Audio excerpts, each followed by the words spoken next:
যখন নাকি একটা যে ওয়ার্প ইয়ার্নগুলো এখানে আসবে, এটা হলো ওয়ার্প বিম, তাই না? ওয়ার্প বিমের উপরে ওয়ার্প ইয়ার্নগুলো পেঁচানো থাকে। তারপরে এইটার উপরে এটা একটা ব্যাক রোলার।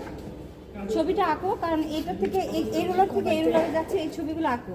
আমি এমনি আগে বুঝাই দিই, তারপরে মোশনগুলো তোমাদের আস্তে আস্তে ওই গিয়ারগুলো তোমাদের আঁকতে হবে। এখান থেকে দেখো, এখান থেকে ব্যাক রোলারের উপর দিয়ে আমাদের ওয়ার্প যাবে। তা এখন আসো, এইখানে যাওয়ার পরে আমাদের এখানে দেখো হিল শেফট আছে। হিল শেফটের ভিতরে এগুলো আছে হিলস। এই হিলসের ভিতরে দেখো হিলড আই আছে, ঠিক আছে? তাহলে এখান থেকে এই যে ওয়ার্প ইয়ানগুলো যে এই হিলডের ভিতর দিয়ে ঢুকবে। আবার একই সাথে দেখো আমাদের ওদিকে রিড আছে, রিডের ভিতর দিয়েও ঢুকতে হবে, তাই না? রিডের এই যে এখান দিয়ে হিলড আইয়ের ভিতর দিয়ে ওয়ার্প ইয়ানগুলো ঢুকে, দেখো যে হিলড আইয়ের ভিতরে ওয়ার্প ইয়ানগুলো ঢুকে তারপর আমাদের এই রিডের ভিতরেও ঢুকবে। এখন দেখো দুইটাই, এটাই হলো রিড। আচ্ছা দেখো এখানে দেখো কতগুলো ওয়্যার আছে। এই একটা ওয়্যার থেকে আরেকটা ওয়্যারের ফাঁকাটাই হলো ডেন্ট। এই ডেন্টের ভিতর দিয়ে দুইটা করে ওয়্যার যেতে পারবে। এই যে একটা ওয়্যার আর একটা ওয়্যার, এর মাঝখানে একটু ফাঁকা আছে, এটার ভিতর দিয়ে ওয়্যার ইয়ানগুলো পাঠানো হবে। আর এই ফাঁকা জায়গা দিয়ে দুইটা করে ইয়ান ঢুকতে পারবে, মিনিমাম 2 ইয়ান, আরও হইতে পারে কিন্তু দুইটা করে মিনিমাম দেওয়া যাবে। আচ্ছা তাহলে এখন দেখো এই হিল শ্যাফট আর রিড এদের কাজ হলো শেড তৈরি করা। শেড মানে এই যে ওয়ার্প ইয়ানগুলোকে কয়েকটা ওয়ার্প ইয়ানকে উপরে আর কয়েকটা ওয়ানকে নিচে, তাহলে এই মাঝখানে একটা গ্যাপ হলো না, এটা হলো শেডিং। এই হিল শ্যাফট আর এই রিডের কাজ হলো শেডিংয়ের কাজ করা। এখন দেখো যে এই রিডের সামনে দিয়ে এই যে ইয়ানগুলো পাস হয়ে তারপরে এইখানে আমাদের একটা ইম্পর্টেন্ট কাজ হবে। এইখানে কাজ হবে যে এইখানে এই যে শাটেলটা তো এদিক দিয়ে আসবে। এখন দেখো যখন যখন নাকি এই যে এখানে আমাদের শেড হলো, তখন শাটেল কি করবে, একটা ওয়েভড ইয়ান নিয়ে এখান দিয়ে পাস হবে। তারপর পাস হওয়ার পরে রিডের কাজ হলো এটাকে স্ট্রাইক করে, তারপরে এই যে এইখানে দেখো যে এখানে ক্লথ এখান থেকেই শুরু হয়ে যাবে। যে লাইন থেকে ক্লথ হচ্ছে সেটা একটা লাইন আছে, তাই না? এখন তারপরে দেখো ক্লথ তৈরি হয়ে গেলে ক্লথ এখানে আমাদের একটা বিমে জড়িয়ে নিব। এখানে একটা ক্লথ বিম থাকবে, এখানে একটা ক্লথ বিম, এখানে মেশিনগুলো পুরো।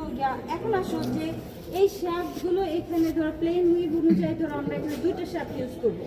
ধরো একটা শ্যাফট করবে কি কিছু ইয়ানকে উপরে, আর একটা শ্যাফট কিছু ইয়ানকে নিচে নামাবে। এখন দেখো এই শ্যাফটটা আর এই শ্যাফটটা উঠানামা করবে কিভাবে, এইটার মেকানিজমটা নিচে আছে। নিচে দেওয়ার জন্য তাহলে আমাদের মোটর থেকে আবার একটু দেখে আসি, চলো এখানে আসো। এই যে দেখো মোটর থেকে আমাদের মোটরটা আসবে, তাই না? এই যে মোটর থেকে দেখো এখানে মেশিন পুলি পর্যন্ত আমাদের মোশনটা আসলো। এই মেশিন পুলি থেকে দেখো আমাদের এখানে ক্র্যাঙ্ক শ্যাফটের মোশনটা আসবে, ঠিক আছে? এটা কি শ্যাফট? এটা ক্র্যাঙ্ক শ্যাফট, ঠিক আছে? এখান থেকে এটা দেখো মোটর পুলি থেকে মেশিন পুলি, তারপরে ক্র্যাঙ্ক শ্যাফট। আমাদের কাজটা আসলে তোমরা ছবি আঁকলে এই ক্র্যাঙ্ক শ্যাফট থেকে দেখালেই হবে। তাহলে আমাদের ক্র্যাঙ্ক শ্যাফটটা আসলো, ক্র্যাঙ্ক শ্যাফট থেকে দেখো তারপরে আমাদের এখানে এই যে গিয়ারের মাধ্যমে, ক্র্যাঙ্ক শ্যাফট থেকে গিয়ারের মাধ্যমে দেখো একটা এই যে এই শ্যাফটের মোশনটা গিয়েছে, বুঝছো? আর এই শ্যাফটের সাথেই এটাই বটম শ্যাফট, এই শ্যাফটের সাথে আমাদের এখানে দুইটা আছে। এই দুইটার নাম কি হলো? ট্যাপেট। এই ট্যাপেটগুলো বটম শ্যাফটের সাথে থাকে। তাহলে ক্র্যাঙ্ক শ্যাফটের থেকে মোশন পেয়ে ওইভাবে গিয়ে বটম শ্যাফটে যাচ্ছে। এখন দেখো একটা ট্যাপেট যখন ওই যে নিচে একটা দেখো বাউল আছে, দেখছো? এই যে ট্যাপেটের নিচে দেখো দুটো বাউল আছে। এই ট্যাপেটের যে কোণের মতো যেটা, যখন বাউলকে ধাক্কা দিবে তখন এটার নিচে একটা লিভার আছে, তাই না? ট্যাডেল লিভারটা নিচে নামবে, তখনই ওই হিল শেপটা কি করবে, নিচে নেমে যাবে, ঠিক আছে? আর আবার দেখো যে এখানে আবার একটা কি আছে, যে একটা স্ট্র্যাপ আছে, তাই না? ক্লথ স্ট্র্যাপ বা লেদার স্ট্র্যাপ থাকতে পারে। তা একটা হিল শেপ যখন নিচে নামবে আর একটা হিল শেপ অটোমেটিক্যালি উপরে উঠে যাবে। এটা কিন্তু ওই হিল শেপটা ওই যে ট্যাপেটের মাধ্যমে ওঠা নামা আপ ডাউন দুইটাই কন্ট্রোল করে না, দেখি এটাকে নেগেটিভ ট্যাপেট শেডিং বলে। তা একটা যখন নিচে নামতেছে আরেকটা উপরে, আবার যখন আরেকটা ট্যাডেল লিভার করবে তখন ওই হিল শেপটা আবার নিচে নামবে, আবার এটা উপরে উঠবে, এইভাবে আপ ডাউন এইভাবে করে হিল শেপ যখন একটা উপরে উঠবে একটা নিচে নামবে তখনই একটা শেড তৈরি হয়ে যাবে, ঠিক আছে? এইটা এই যে আমাদের এখানে দুইটা, কিন্তু কিছু মেশিনে কিন্তু ট্যাপেট, এখানে দুইটা ট্যাপেট তাই দুইটা হিল শেপ। যদি ট্যাপেট আরো বেশি হতো তাহলে হিল শেপটা আমরা বাড়াতে পারতাম, তখন ওইটা আবার একটু আলাদা মেকানিজম। ওই ট্যাপেটগুলো আবার একটা কাউন্টার শেপটের সাথে থাকতে পারে। ধরো ওখানে 5টা ট্যাপেট, তাহলে 5টা হিল শেপকে কন্ট্রোল, বা 6টা ট্যাপেট 6টা হিল শেপকে কন্ট্রোল করা যাবে।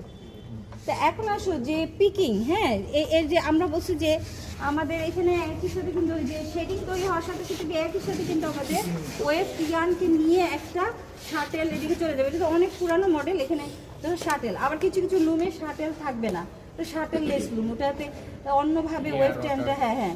এখন দেখো এখানে এখানে কিন্তু এখানে আবার এখানে মোশন আছে, দেখো ওই ক্রাঙ্ক শ্যাফট থেকে এই পিকারে একটা আমাদের মোশনটা আছে। ধরো যে ধরো দেখো ক্রাঙ্ক শ্যাফট থেকে কোন কোন শ্যাফটের মাধ্যমে এই পিকারে মোশন আসছে। এই যে দেখো এইখানে একটা লিভার আছে, চাপ দিবে তখন এই যে দেখছো পিকারটা তখন স্ট্রাইক করবে, ঠিক আছে? এই স্ট্রাইক করবে তখন শাটেলটা ওয়েফট ইয়ার্ন নিয়ে ওই পাশে চলে যাবে। আবার যখন ইনসার্শন শেষ, একটা শেডিং আপ ডাউন হয়ে গেল, তখন ওখান থেকে আবার পাঠাই দিবে। এটা একবার পাঠাবে, আবার এইভাবে করতে করতে ওয়েফট ইয়ার্নটা যাবে আসবে এইভাবে করে করে উইভিং চলতে থাকবে, ঠিক আছে?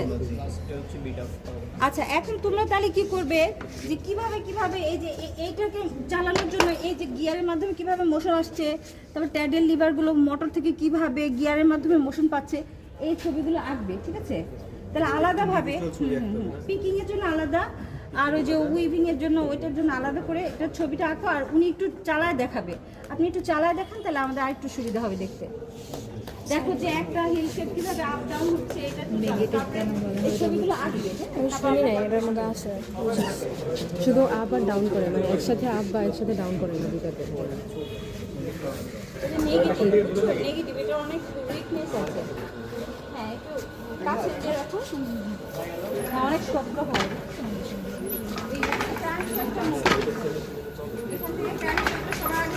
তারপর বাকি দিয়ে মিস করছে, মেন হলো ট্রান্সফার।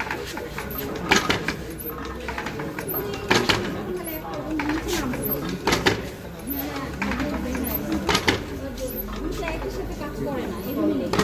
আবার কিছু কিছু মেশিন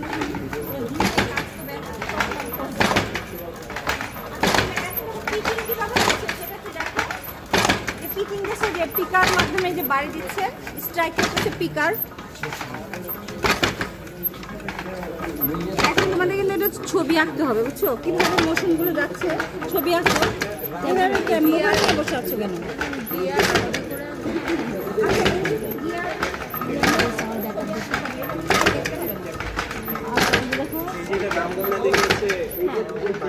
যাচ্ছে তখন এটাকে স্ট্রাইক হচ্ছে, তারপরে যে স্ট্রাইক আবার পরে ওইটা হবে এইভাবে। আচ্ছা, এখন তাহলে তোমাদের পরে আমরা এগুলো থেকে হেড আই, এরপর হলো রিড, এটার নাম হলো রিড ক্যাপ। এরপর এখানে থাকবে আমাদের ফেব্রিক ক্যাপ, তখন এটার নাম বলা হয় ফেল অফ দ্য ফ্লোর, যেখানে লাস্ট পিকটা এসে লাগাবে বাড়ি দিয়ে রিডের মাধ্যমে বাড়ি দিয়ে লাগাবে, এটা হলো fail of the floor.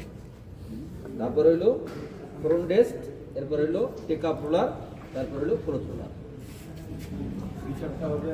Madam যেটা আঁকতে বলছে এইটা হলো এইটা হলো আমাদের কি এই বিম থেকে উইভার বিম থেকে, এটা হলো প্যাসেজ ডায়াগ্রাম আমাদের এখান থেকে এই পর্যন্ত, এটা হলো প্যাসেজ ডায়াগ্রাম। আর এখানে হইলো এই যে এখানে হলো এই আমাদের ড্রাইভিং মেকানিজম, যেমন মোটর থেকে এই ক্র্যাঙ্ক শেপ লইয়া এটা হলো ড্রাইভিং মেকানিজম। আর এখান থেকে এই বটম শেপ থেকে যেটা এই যে পিকিংটা হয় এটা হলো পিকিং অ্যারেঞ্জমেন্ট, এটা হলো পিকিং মেকানিজম যেটা, এটা হলো আমাদের কি পিকিং, এটা হলো আন্ডার পিকিং মেকানিজম। কারণ এই পিকিং অ্যারেঞ্জমেন্ট হলো নিচে কেন, এইটা হলো আমাদের রেজ বোর্ড, যেটির উপর যে শাটেলটা ধরে এটা হলো রেজ বোর্ড। আর রেজ বোর্ডের দুই সাইডে দুইটা শাটেল বক্স আছে, এই শাটেল বক্স একটা শাটেল বক্স, শাটেল থাকবে যদি একটা, এই বক্স থেকে যখন বাড়ি দেবে ওই বক্সে যাবে, ওই বক্স থেকে বাড়ি দেবে এই বক্স যাবে। তাই এই যেইটার উপর যে শাটেলটা দৌড়য় এটা হলো রেজ বোর্ড। তাই এই রেজ বোর্ডের নিচে যেই অ্যারেঞ্জমেন্টে থাকে পিকিং অ্যারেঞ্জমেন্টটা ওইটি হলো আন্ডার পিকিং, আর একটা আছে রেজ বোর্ডের উপরে থাকে এখানে, ওইটি হলো ওভার পিকিং।